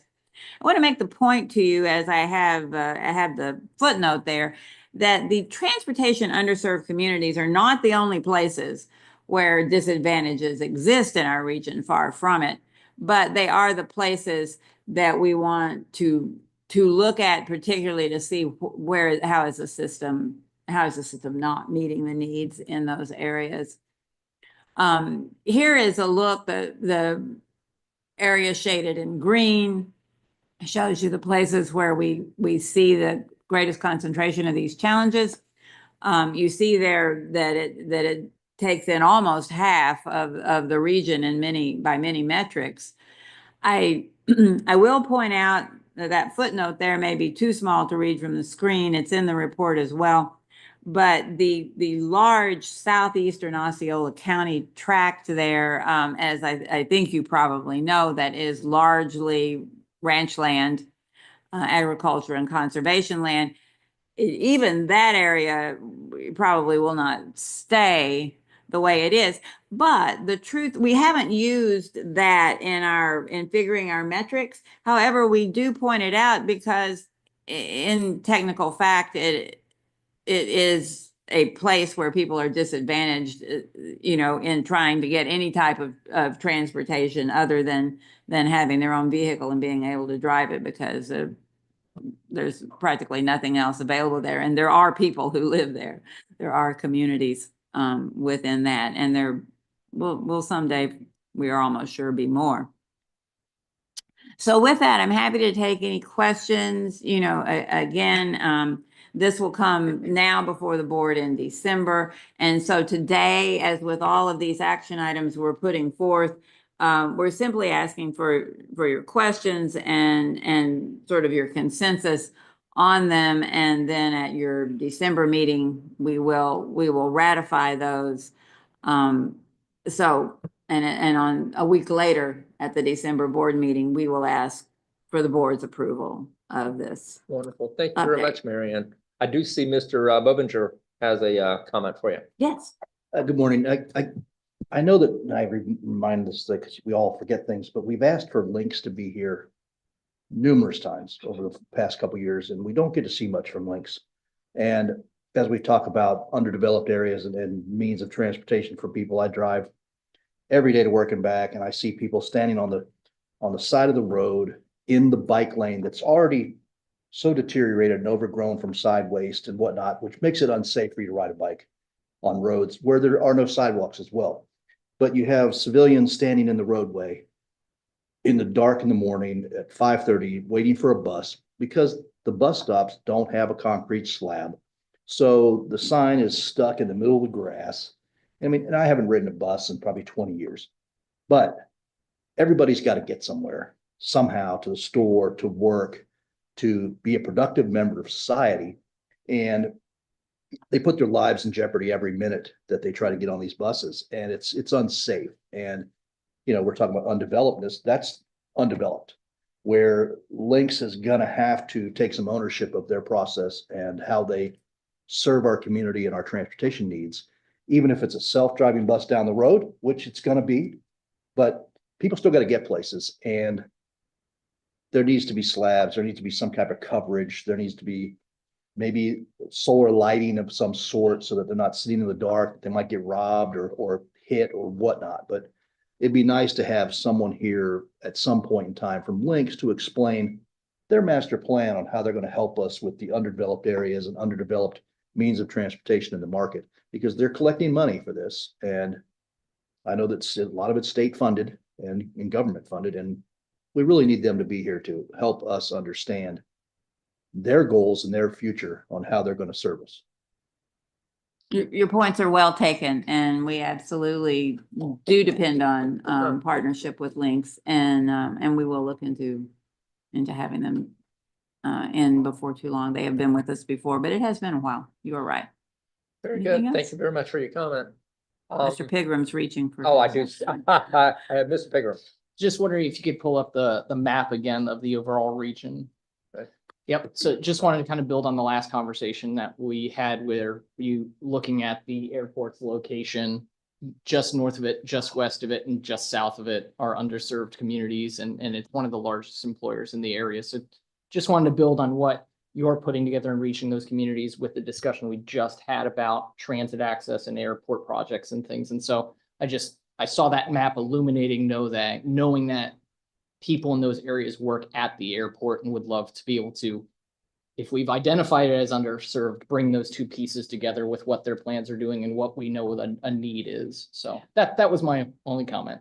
Thank you for that. And, in addition, you may remember a presentation that you heard earlier in the year, which was about our transportation for all plan, which is an overarching equity plan.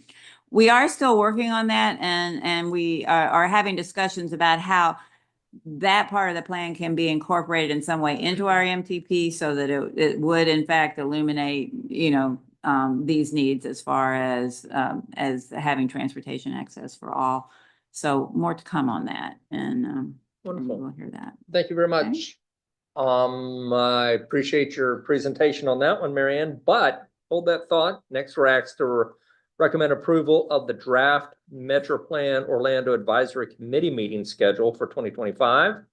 More information is provided in tab 4. And again, Miss Marianne Horn has some details. Yes, so from the broad to the very specific, this would be our draft meeting schedule for the calendar year 2025. You will note it, really the only thing, I mean, we keep the same schedule pretty much that we have kept for a while now, with the exception, and we did do this last year as well. Along that May line, you see the red type where we are opting to move both the CAC as well as the TISMO and TAC meetings to the last week of May to sort of get them out of the way of the Memorial Day weekend, which comes that weekend before. So that would be the only variation from our fourth Wednesday. The other thing is you might for a moment be confused when you look at April and see that there are 2 Aprils. And the reason for that is that we are planning you will have your regular committee meeting scheduled in April. We are also planning a joint board and committee workshop on the MTP. And we did this before, and it was great because the members of this committee would come together with all of our advisory committees and the board, and we would have some discussion there together. So we are looking at 2 dates in April. That is not a misprint. Yeah, very With good. that said, any questions about them?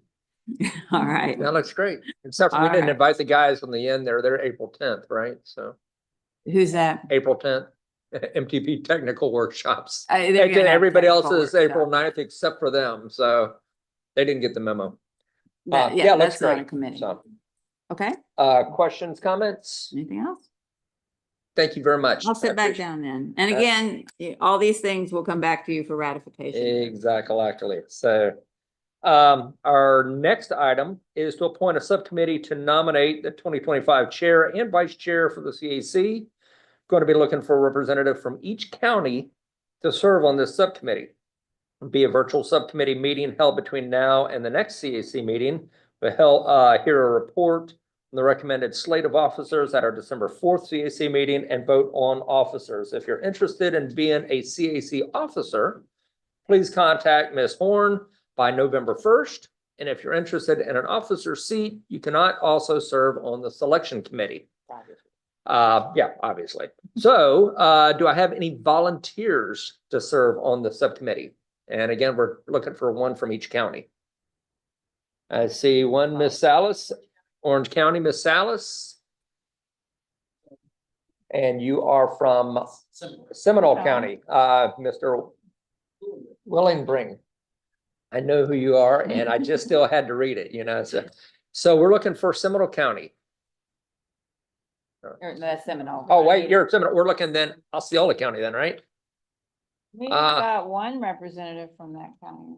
I don't know, anybody from Osceola County or? Well, it would be a virtual meeting.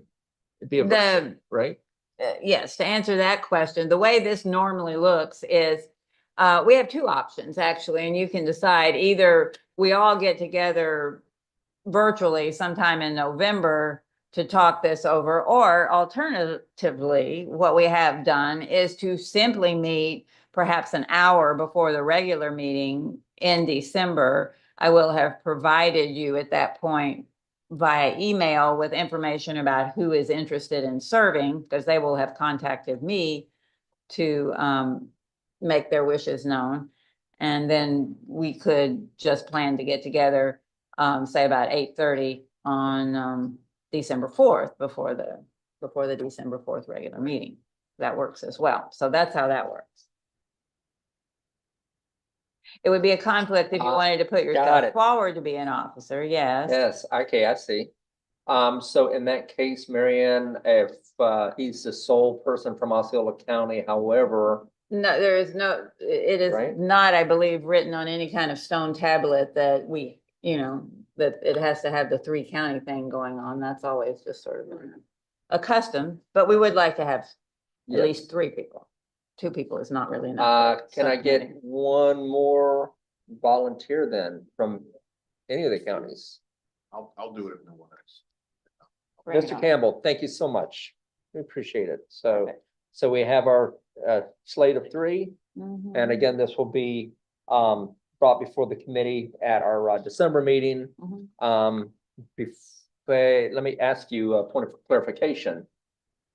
So they will meet.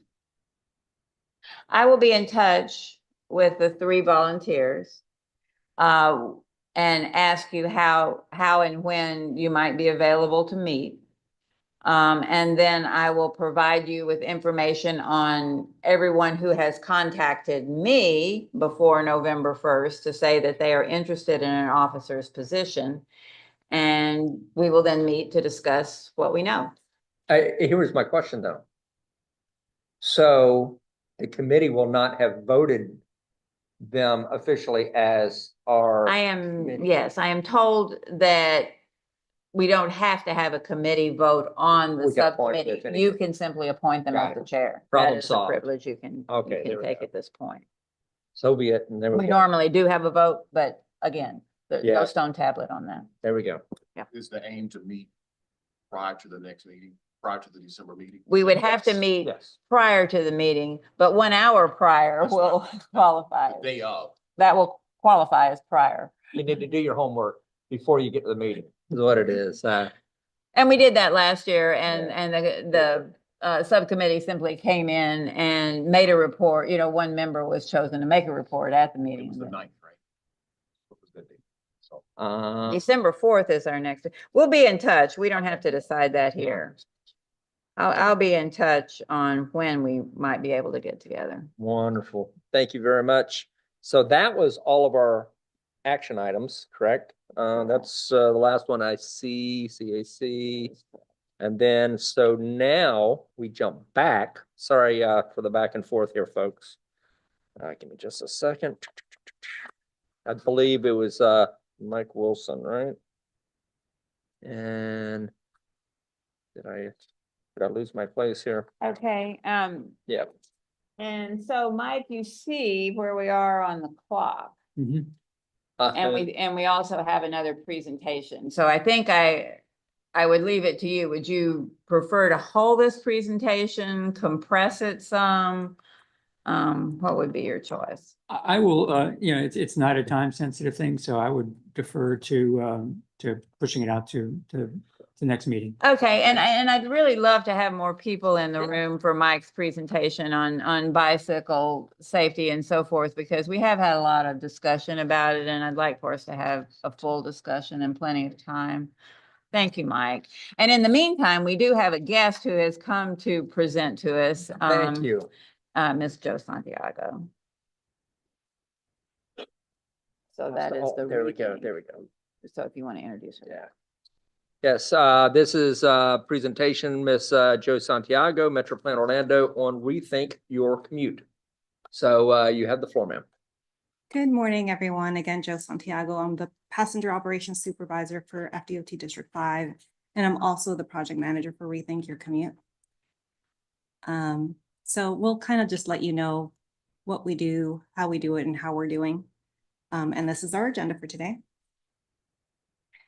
So the Rethink Your Commute program exists because the Florida Department of Transportation has a transportation demand management policy that lets us know we need to consider TDM in all studies, plans, and programs. So Rethink encourages and promotes people moving out of their single occupancy vehicles into alternative modes of transportation.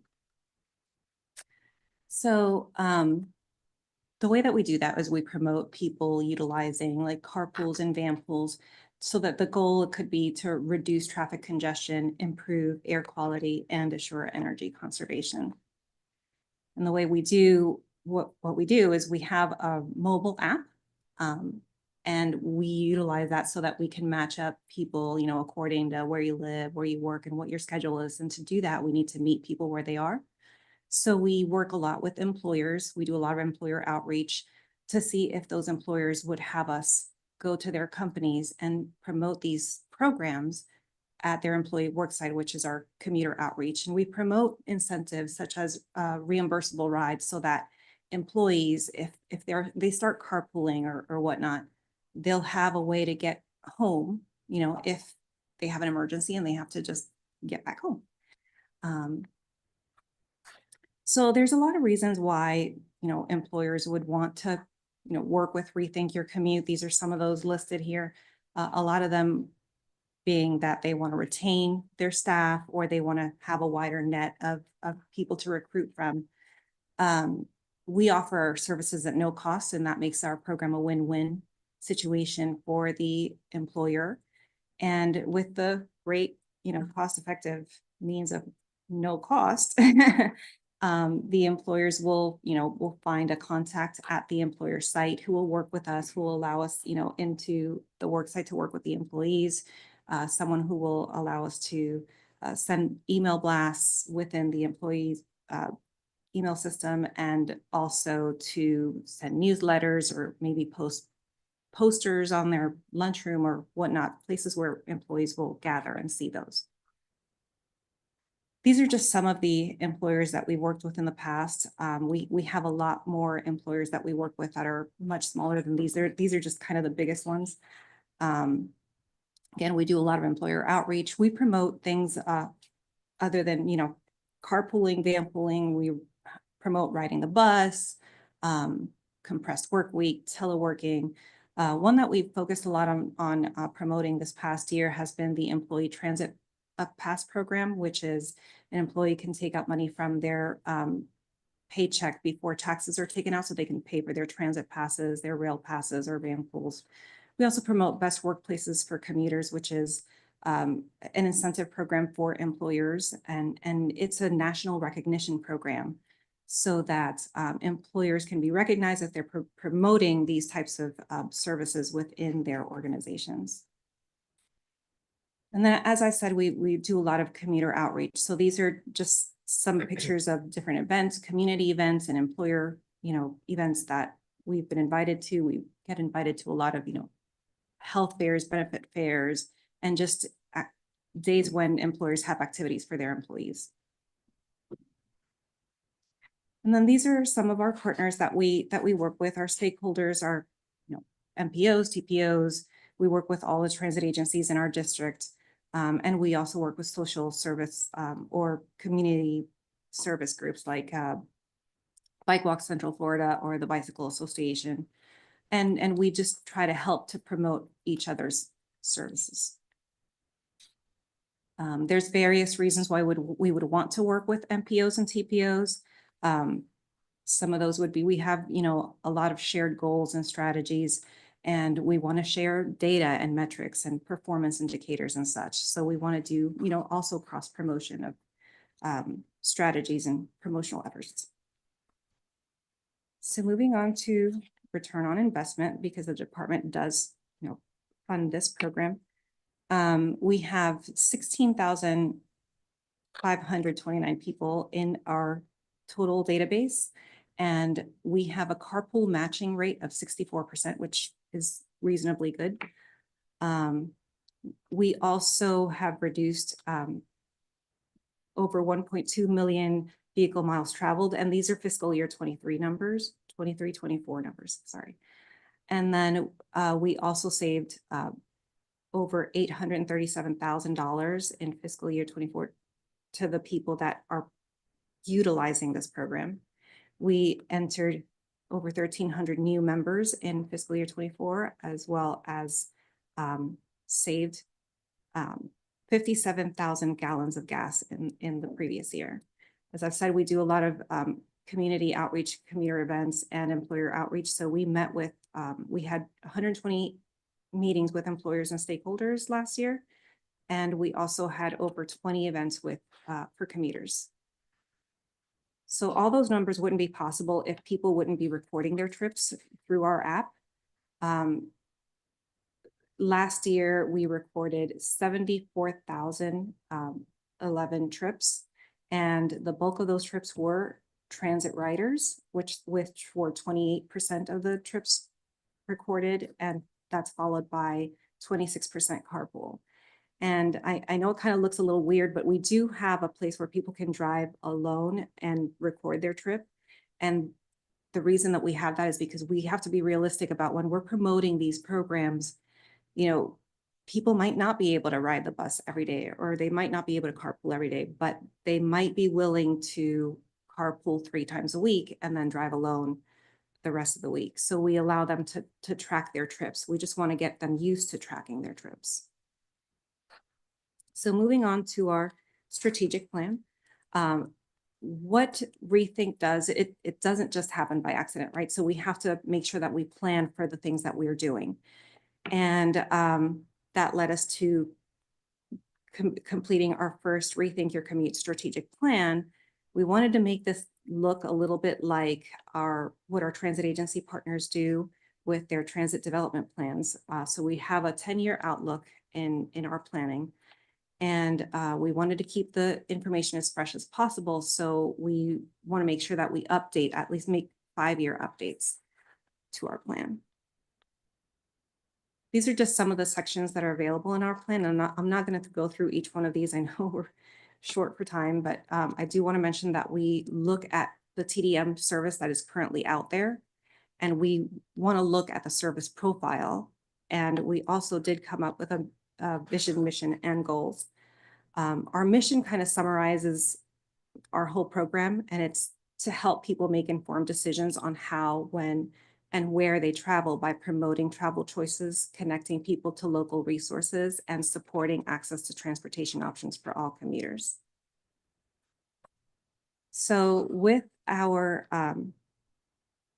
build of our strategic plan, we needed to look at a lot of data. So we used a tool, Experience Builder, to create this dashboard that is actually available to any one of our stakeholders that would like to use it. So if you are interested in having access to this data, just reach us after the meeting and we'll be happy to extend this to you.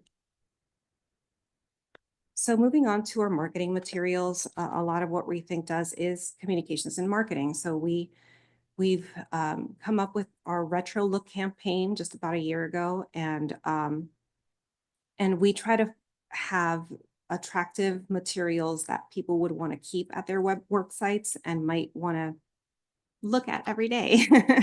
So we also wanted to select things that were versatile, could be used in different environments. So take, for example, the lady looking out of the bus. She's looking at the Space Coast because you can see there's a space shuttle behind her.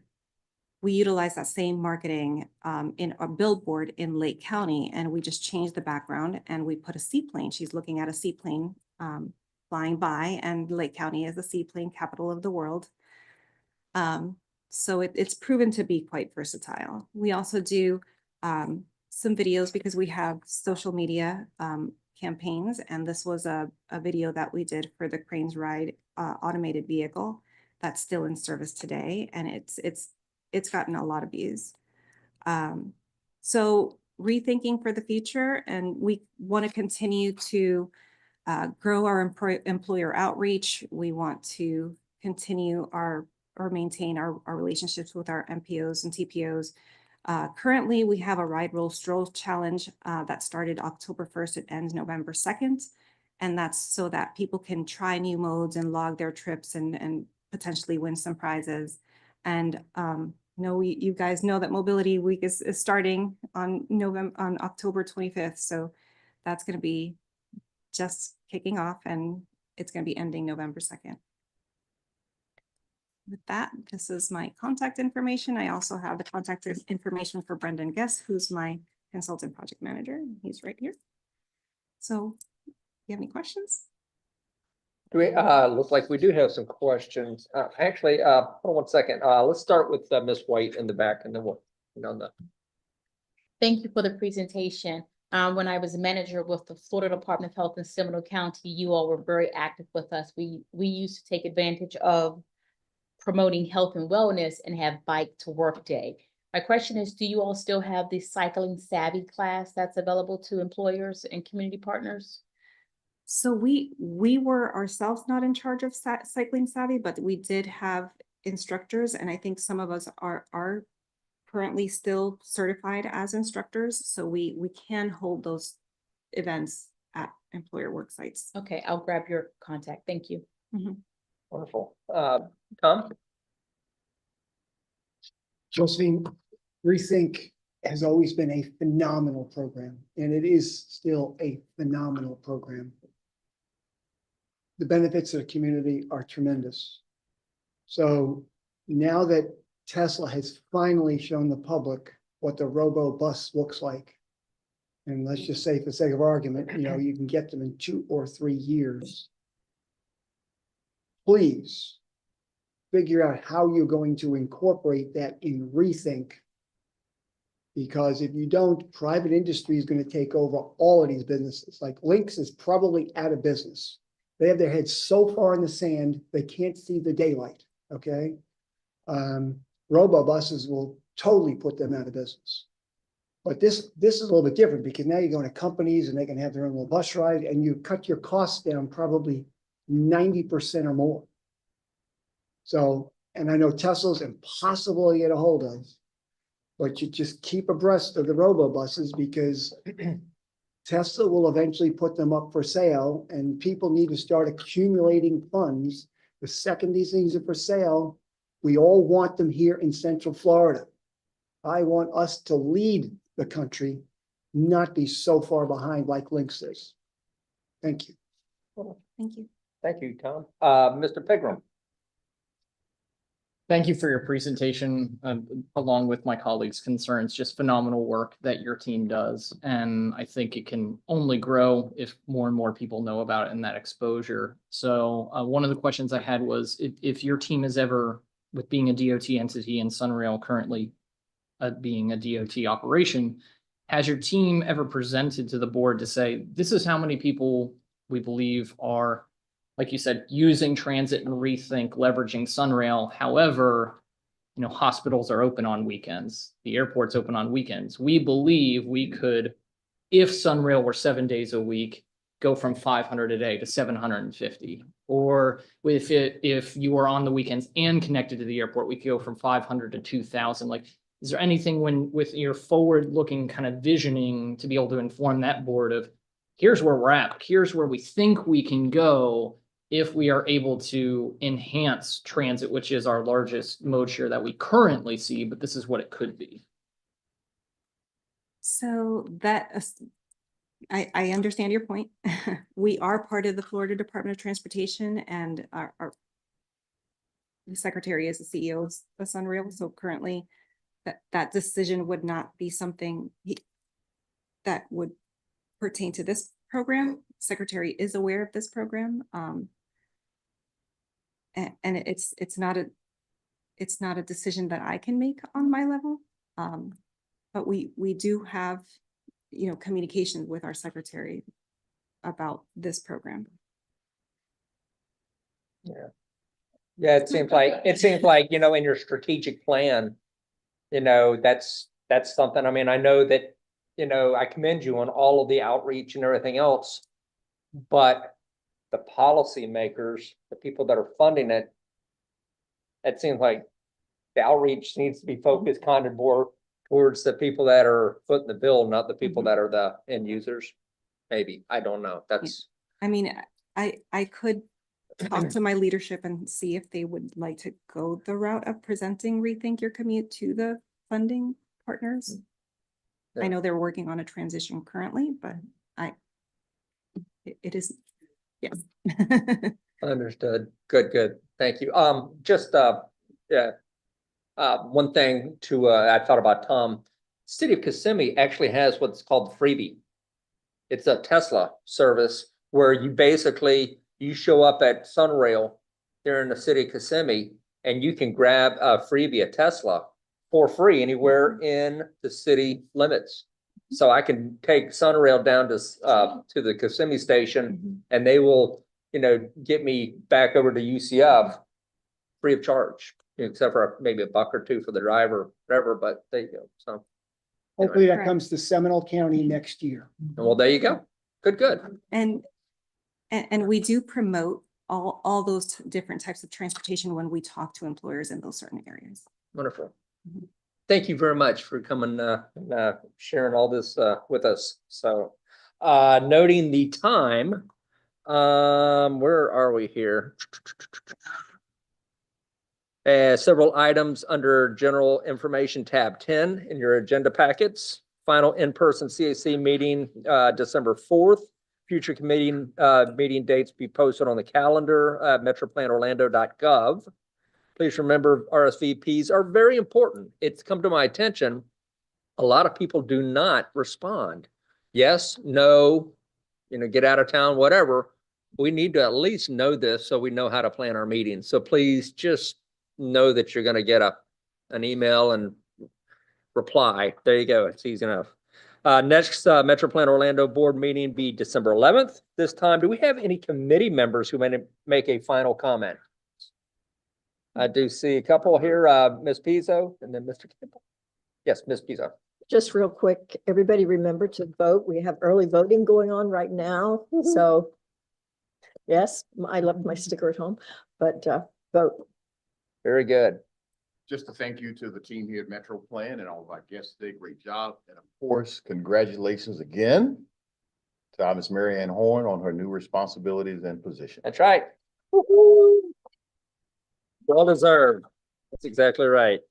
Now come to our second public comment period. Any members of the public wish to comment and are joining us virtually, please use the raise hand feature. You'll be recognized or dial *9 on your phone keypad. We'll send you a prompt to unmute your mic.